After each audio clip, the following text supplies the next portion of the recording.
कभी सोचा है कि एक छोटी सी गलती कैसे पूरी जिंदगी को उलट पुलट कर रख देती है? वो रात थी जब चांदनी की रोशनी में शिवपुर की वादियां चुपचाप सो रही थीं और राजत के घर में एक फ़ोन की घंटी ने अचानक सब कुछ बदल दिया। डॉक्टर साहब मुझे बचाओ, वो फिर आ रहा है।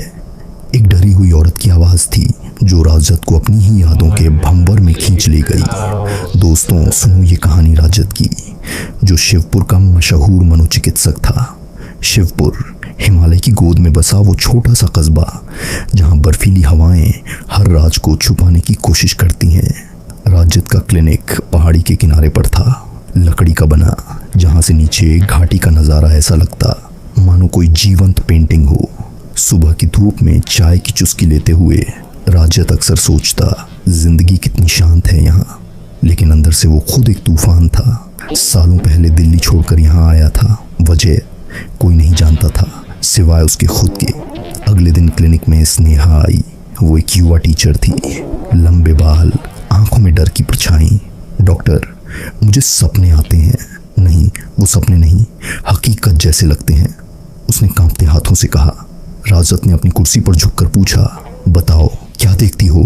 स्नेहा की आंखें भर आईं। एक औरत, जंगल में, रात के समय, कोई उसे मार रहा है। चीखें, खून, और वो चेहरा, डॉक्टर, वो चेहरा मुझे डराता है। राजत का दिल धड़का। वो दृश्य उसे जाना पहचाना लगा। लेकिन क्यों? शांत हो जाओ स्नेहा, ये हेलुसिनेशन हो सकता है। क्या तुम्हें कोई ट्रॉमा हुआ है बचपन में? उसने पूछा, लेकिन खुद की आवाज़ में कंपी महसूस की। दिन बीतते गए, स्नेहा की सेशंस बढ़ती गईं। हर बार वो और डिटेल्स बताती।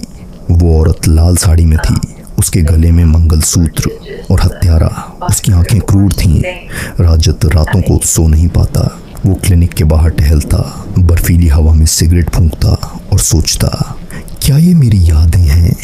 शिवपुर की सड़कें संकरी थीं, जहां लोकल्स की कहानियां भूत प्रेत की होती, लेकिन राजत जानता था असली भूत इंसान के दिमाग में छुपे होते हैं। एक शाम स्नेहा ने कहा, डॉक्टर, आज मैंने वो जगह देखी, हमारे कस्बे का पुराना जंगल, चलिए वहाँ, शायद सच पता चले। राजत हिचकिचाया, लेकिन सहमत हो गया। ठीक है, लेकिन सावधान रहना। जंगल में घुसते ही माहौल बदल गया। पेड़ों की छांव में अंधेरा घना था, हवा में पत्तों की सरसराहट जैसे कोई फुसफुसा रहा हो। स्नेहा आगे आगे चल रही थी, राजत पीछे। यहीं पर स्नेहा रुकी, एक पुराने पेड़ के नीचे। राजत की नज़रें ज़मीन पर पड़ी। वहाँ कुछ पुरानी हड्डियाँ बिखरी हुई लग रही थीं। यह शायद उसका वहम था। अचानक स्नेहा मुड़ी। डॉक्टर, वो हत्यारा आप हो? राजत स्तब्ध रह गया। क्या बकवास है ये? उसने चिल्लाया, लेकिन अंदर से टूट रहा था। यादें लौट आईं। सालों पहले दिल्ली में उसकी पत्नी रिया, झगड़ा, गुस्सा और वो दुर्घटना नहीं, हत्या। वो रिया को जंगल में ले गया था। बहस हुई और गुस्से में राजत ने अपना सिर पकड़ लिया। नहीं, ये नहीं हो सकता, मैंने तो सोचा था वो एक्सीडेंट था।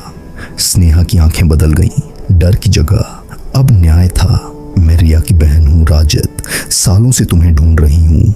तुम्हारे क्लिनिक में आई, तुम्हारी यादों को जगाने के लिए। वो विजन्स मेरी कहानी थी, तुम्हारी सज़ा।